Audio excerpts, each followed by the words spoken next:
परमसुखदं केवलं ज्ञानमूर्तिं द्वन्द्वातीतं गगनसदृशं तत्त्वमस्यादिलक्ष्यम् एकं नित्यं विमलमचलं सर्वधी साक्षिभूतं भावातीतं त्रिगुणरहितं सद्गुरुं तन्नमामि। ब्रह्मानन्दं परमसुखदं केवलं ज्ञानमूर्तिं द्वन्द्वातीतं गगनसदृशं तत्त्वमस्यादिलक्ष्यम् एकं नित्यं विमलमचलं सर्वधी साक्षिभूतं भावातीतं त्रिगुणरहितं सद्गुरुं तन्नमामि।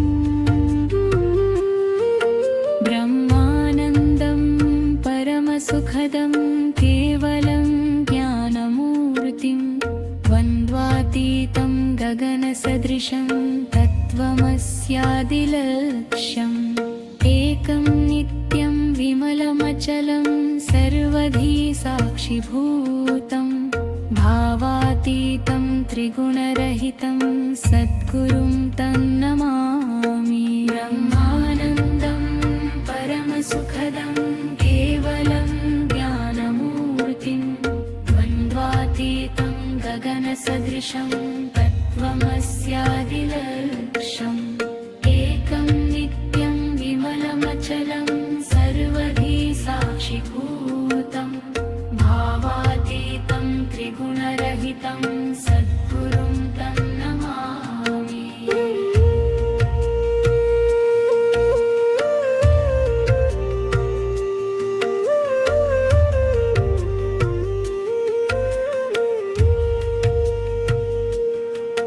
ब्रह्मानन्दं परमसुखदं केवलं ज्ञानमूर्तिं द्वन्द्वातीतं गगनसदृशं तत्त्वमस्यादिलक्ष्यम् एकं नित्यं विमलमचलं सर्वधी साक्षिभूतं भावातीतं त्रिगुणरहितं सद्गुरुं तन्नमामि। ब्रह्मानन्दं परमसुखदं केवलं ज्ञानमूर्तिं द्वन्द्वातीतं गगनसदृशं तत्त्वमस्यादिलक्ष्यम् एकं नित्यं विमलमचलं सर्वधी साक्षिभूतं भावातीतं त्रिगुणरहितं सद्गुरुं तन्नमामि।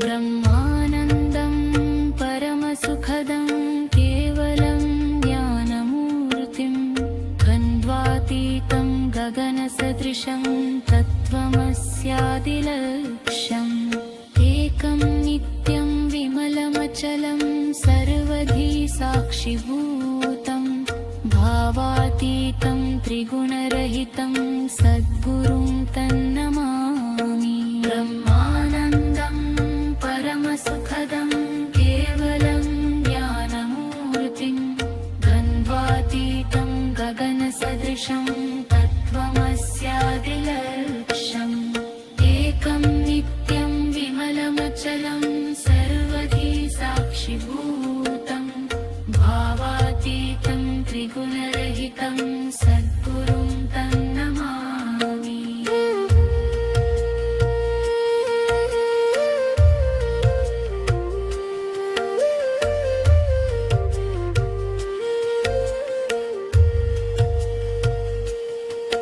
ब्रह्मानन्दं परमसुखदं केवलं ज्ञानमूर्तिं द्वन्द्वातीतं गगनसदृशं तत्त्वमस्यादिलक्ष्यम् एकं नित्यं विमलमचलं सर्वधी साक्षिभूतं भावातीतं त्रिगुणरहितं सद्गुरुं तं नमामि ब्रह्मानन्दं परमसुखदं केवलं ज्ञानमूर्तिं द्वन्द्वातीतं गगनसदृशं तत्त्वमस्यादिलक्ष्यम् एकं नित्यं विमलमचलं सर्वधी साक्षिभूतं भावातीतं त्रिगुणरहितं सद्गुरुं तन्नमामि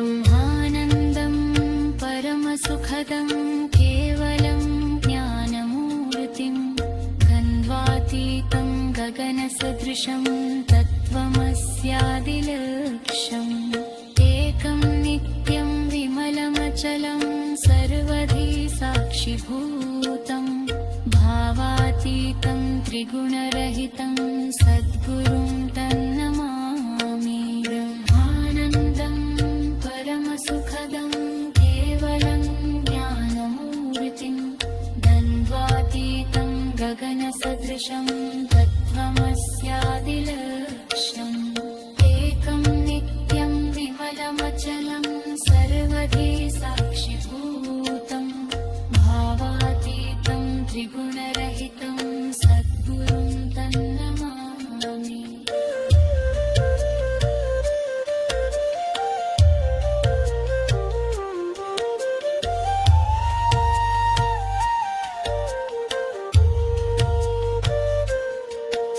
ब्रह्मानन्दं परमसुखदं केवलं ज्ञानमूर्तिं द्वन्द्वातीतं गगनसदृशं तत्त्वमस्यादिलक्ष्यम् एकं नित्यं विमलमचलं सर्वधी साक्षिभूतं